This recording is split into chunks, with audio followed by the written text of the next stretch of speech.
In 2054 on planet Niflheim, Mickey wakes up covered in frost inside a deep crevasse. At that moment he sees a ship and calls for his friend Timo, who is surprised to see Mickey alive.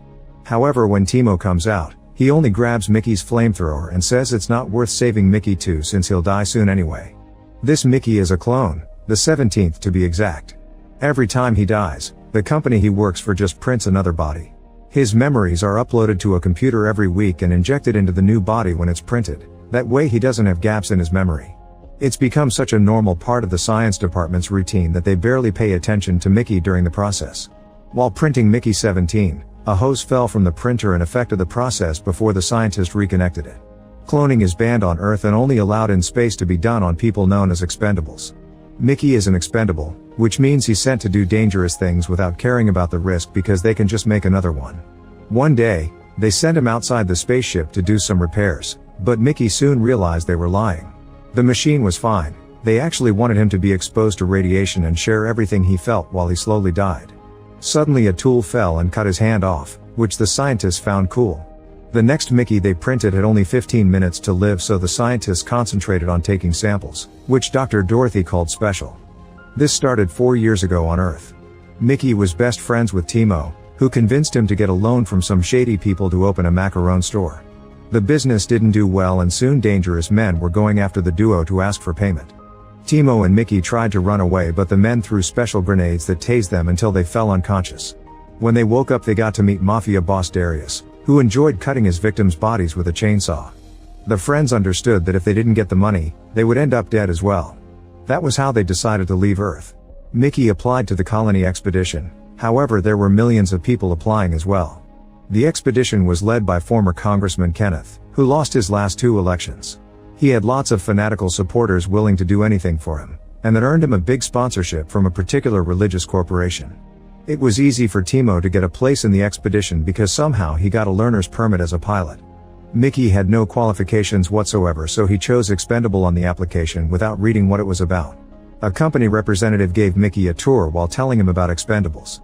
The printer took all organic waste from the spaceship like food leftovers, human waste, and even dead bodies to print the new clones. However, Mickey was incredibly distracted by her charming smell, so he barely heard a word she said. The lady got rid of the zit on his forehead so it wouldn't be there on every copy before sending Mickey into the machine for the initial scan. Then she did a backup of his memories, which were stored in a brick. He was injected with a special solution that stimulated his old memories, causing Mickey to remember his mother's death. During their car ride, little Mickey pressed a red button and the vehicle crashed. Reliving this memory caused him to have a breakdown. The lady brought him a gun and asked him to self-delete as proof of his faith in the system because he needed to get used to dying. Mickey didn't dare to do it, so she pressed the trigger, but nothing happened. Afterward the spaceship took off and Mickey had to get used to the new life among the crew. The food was awful and everyone was strictly rationed. If they tried to take more, an alarm would make them drop it. During the crew's first lunch break, Kenneth showed up with his wife Yelfa, an assistant sent by the church. It was clear that Kenneth wasn't that smart and he was being used by Yelfa and the church as a puppet for their means. Most crew members were big fans and very excited to see him, but a few people stayed calm. That was when Mickey saw security agent Nasha and instantly fell in love with her. Nasha invited him to her table so Mickey joined her. She shared her food with him and they immediately bonded. At the same time Kenneth made a big speech about their mission to arrive on another planet to start their own society. Because rations would be limited until such a colony could be established, Kenneth didn't want them to waste more calories than necessary, so he banned all naughty intercourse. This wasn't well received by people, so he assured them that once they reached a planet, he would launch an intercourse encouragement campaign. His fans saw him as a hero, but Nasha and Mickey didn't care about this rule and started to get dirty in secret. In their free time they would plan their positions and assign them numbers to reenact them later.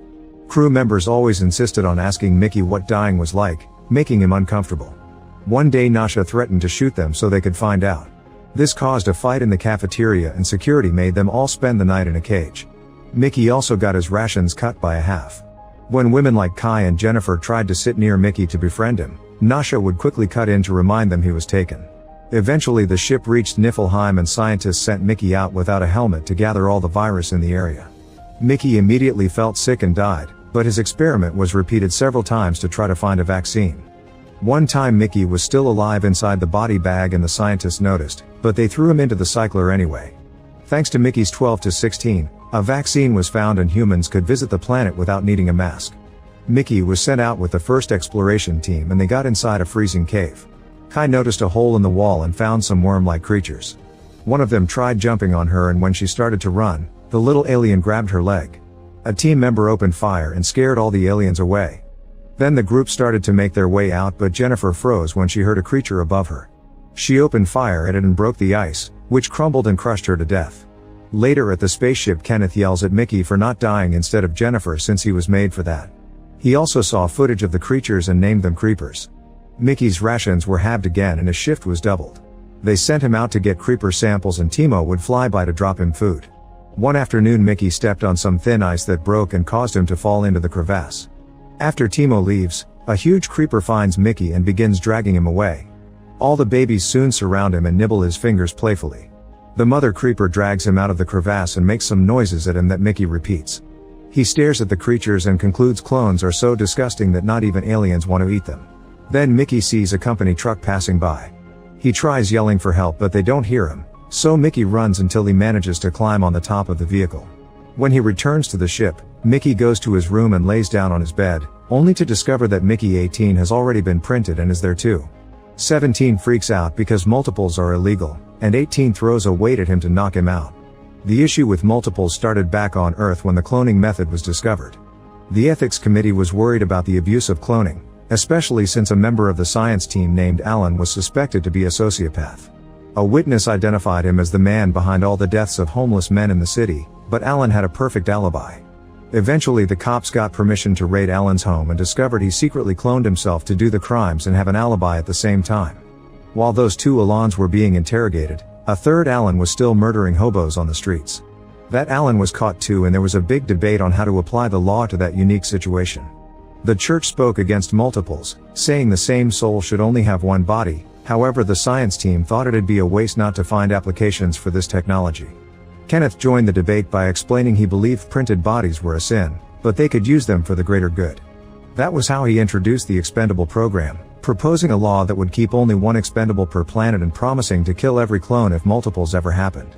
In the present, 17 wakes up to discover 18 is moving him inside a cart. He remembers that Nasha told him each Mickey was slightly different, and 18 appears to be more violent. When they make it to the cycler room, 17 tries to attack 18 from behind but 18 sees him and starts beating him up. 17 is pushed against the cycler hole and offers a deal. They could split their shifts and take turns dying. 18 realizes 17 is afraid to die and doesn't understand why since he's already died many times. Although 17 gives a moving speech about them being different, 18 tries to push him in anyway. The moment is interrupted when they hear someone approaching and both Mickeys run to hide. It's Timo, who is secretly selling a recreational chemical known as Oxofol to other crew members. After the buyer leaves, 18 comes out and starts beating Timo up for ruining his life with a business idea. He pushes Timo into the cycler but before he can kill him, 17 tackles him. Then 17 tries to save his friend, only for 18 to pull him away. After the clones exchange a few punches, 18 grabs a hot metal rod and gets ready to kill.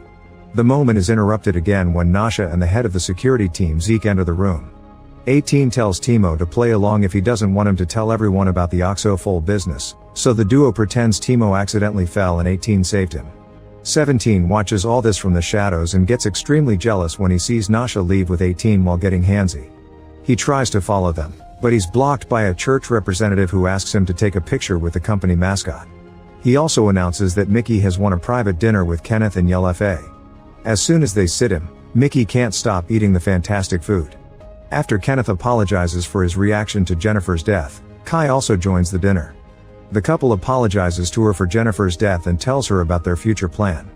They want the colony to be pure blood only and Kai fits that description, so they want her to make babies. Other colonies use chips in inseminated baby embryos, but they don't approve of that method. Suddenly Mickey throws up all over the floor and the science team immediately rushes into the room. They notice the rash appearing on Mickey's neck and conclude the experimental growth hormone on the meat has caused this. The science team has been developing a special medicine and they inject Mickey with it, but he just stumbles around until he collapses in unbearable pain. Kenneth thinks it'd be more humane to kill him and Yell FA moves her carpet to avoid bloodstains. Kai thinks it's crazy that Mickey is being treated like this, but Kenneth reminds her Mickey is just an experiment. Mickey asks not to be shot because he's feeling better and Kai takes him away. In Kai's room, Mickey notices pictures that reveal Kai and Jennifer used to date. Kai asks Mickey what dying is like since she wants to know what was like for Jennifer. Mickey admits it's scary and he hates it. Then Kai tries to get affectionate with him, but Mickey panics and runs. When he makes it to his room, Nasha immediately recognizes him as 17, implying 18 already told her. She uses her lipstick to draw the numbers on the clone's chest while giggling like crazy. 18 is more friendly too and 17 notices an empty bottle that confirms they took Oxofol. An argument ensues between the clones but Nasha stops them, saying that they can share the chores and the food. Then Nasha brings the clones to bed so they can get naughty together. As the trio is starting to have fun, Kai walks into the room and sees everything. Without saying a word, she walks out and Nasha runs after her. The clones watch TV, which is just Kenneth talking to his scientists on a ridiculous talk show. 18 throws his drink at the screen, growing angrier as 17 tells him what happened during dinner. He grabs Nasha's gun and leaves the room, ready to kill Kenneth. Meanwhile, Nasha reaches Kai, who wants to report the multiples because they're illegal. Kai explains she can be silenced if Nasha agrees to give her a Mickey, but Nasha freaks out, saying Mickey isn't a toy to be shared around. Their argument is interrupted when 18 runs by and 17 comes after him, telling the women that 18 has a gun. At the cafeteria, a laser machine is cutting a huge rock in half to reveal the black diamond inside. 18 hides in the crowd and gets ready to shoot, only to be tackled by a Kenneth fan. At that same time, a creeper comes out of the rock and everyone panics. People begin running while Kenneth climbs on a table to shout orders about sterilization and capturing the monster alive. The scientists put on hazmat suits and start running after the creeper to no avail. Kenneth then sees 17 entering the room and tells him to join the chase. When the creeper stops running, 17 tries repeating the sounds he heard the other day, which is noticed by Dorothy. In the meantime, 18 recovers the gun and opens fire, only to get tackled by 17 and Nasha. The bullet scratches Kenneth's cheek and makes a hole in the diamond. When Kenneth tries to complain about multiples, a second creeper comes out and attaches itself to Kenneth's face. Kai and the other guards open fire and shoot the creeper until there's only goo left while the scientists capture the first creature. The baby's cries are heard by the big mother in the crevasse. Minutes later, Nasha and the clones are locked up in the cages. An argument ensues over the creepers and 17 shares what happened in the crevasse, saying the creepers were too disgusted by him. However, Nasha corrects him, saying the creepers actually saved him and saw him off. Suddenly a bag hits the sleeping guard on his head. It turns out to be Timo, who sneaks in without trouble because the guard is his client. Timo shows 17 a letter he found on his door, which reveals that Darius' men have followed them to space. Darius is willing to forget about the money if Timo sends him a video of Mickey being cut into pieces with a chainsaw. While the guard sets up the camera, Timo cries and asks 17 to save him since he's going to die anyway. Since Kai calls Timo out for his dramatics, Timo stops begging and tells the guard to tase 17. 18 tells Timo he should take him instead of 17 because he has a higher pain tolerance, but first he asks for some Oxofol. When the guard gets closer to give him his, 18 grabs his wrist and hits his head against the bars. At the same time, Nasha steals his gun and tases Timo down.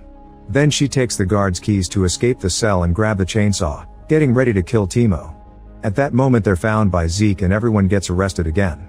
While the group is moved through the corridors, 17 realizes Nasha always protected him, like the time she asked for a hazmat suit so she could comfort him through a very toxic experiment. When the group reaches the front windows, they discover that all the creepers are now surrounding the spaceship. The scientists are also moving the crying baby, and when Dorothy sees 17, she copies the sounds he made in the cafeteria, which he repeats. She thinks that it's an actual language and she may develop a translator for it. Everyone is taken to the cycler room, where Yellow cuts the baby's tail off just to make a new sauce. Kenneth uses a burning metal rod to mark 18's cheeks so he can differentiate the clones. Then he makes a scientist delete the entire memory backup from the brick. Since he complains about the creepers, Nasha says that the creepers are the native inhabitants and the humans are the aliens, while revealing the creatures saved Mickey. However, Kenneth just laughs as he explains the creepers didn't eat him because he's trash food. Dorothy also speaks up, saying her team is developing a translator. The baby on the table spits at Kenneth, who responds by throwing the hot rod but failing. Kenneth begins yelling about things not making any sense and Nasha yells back, to insult him. A furious Kenneth hangs the baby above the cycler hole and throws the other end of the rope at Nasha, who must catch it with her teeth to save the creature. Zeke tells one of his men to record all this with the hidden camera on his glasses. Kenneth wants all the creepers gassed, but Yellow has a better idea. Explosives are put on the clones' backs and Kenneth gets 2 buttons to detonate them. YellowFay wants them to cut off as many creeper tails as they can and the first Mickey to bring back 100 wins. The winner gets to live and the loser will get killed. On their way out, 17 says this is punishment for the car crash. However, 18 says the car has a defect and the button pushing was a coincidence, so they shouldn't blame themselves for their mom's death. Dorothy catches the boys at the entrance and gives them a prototype translator. The duo searches the crowd of creepers until they find the mother, who understands Mickey now. She knows his name and points out she saved him, but humans responded by killing her baby. If the captured creeper dies too, she promises to kill all humans. To prove it, she begins screeching and the babies copy her. The clones cover their ears, but the mama alien explains they can make their eyes and brain explode. On the spaceship, Kenneth and YellowFay freak out when they see the clones communicating with the creepers. Suddenly 17 runs toward the cameras and forms C3 with his fingers, which Nasha recognizes as their position called Bring the Baby. YellowFay and the church representative think it's nonsense and that the leader Kenneth should be communicating with the new species. While Kenneth gets ready for a big entrance, 17 promises the mother that Nasha will bring the baby. However, the mother creeper thinks it's not enough. Since the humans killed a baby, a person must also die to be even. 3 vehicles led by Kenneth leave the spaceship. Meanwhile, Nasha makes a big jump to capture YellowFay with her legs. Zeke takes the rope and Nasha agrees to release YellowFay if they let her take the baby to the mother. When Zeke is about to pass her the rope back, YellowFay cuts his wrist and makes him drop it, but Nasha catches it just in time. YellowFay wants her arrested. However, Zeke announces YellowFay and Kenneth have been abusive and their case will present it to the committee. Seeing the cars coming, the babies run to cover their mother and form piles all over the place. Now the guards don't know which one to shoot. Kenneth chooses one at random, but at that moment 18 appears before them, so the church representative pushes the soldier to make the rocket explode in the sky, otherwise the clone's bomb would kill them too. Then Kenneth opens fire but only hits the camera, giving 18 the chance to jump on him. While Nasha arrives with the baby, 18 announces he'll kill the human the mother wanted.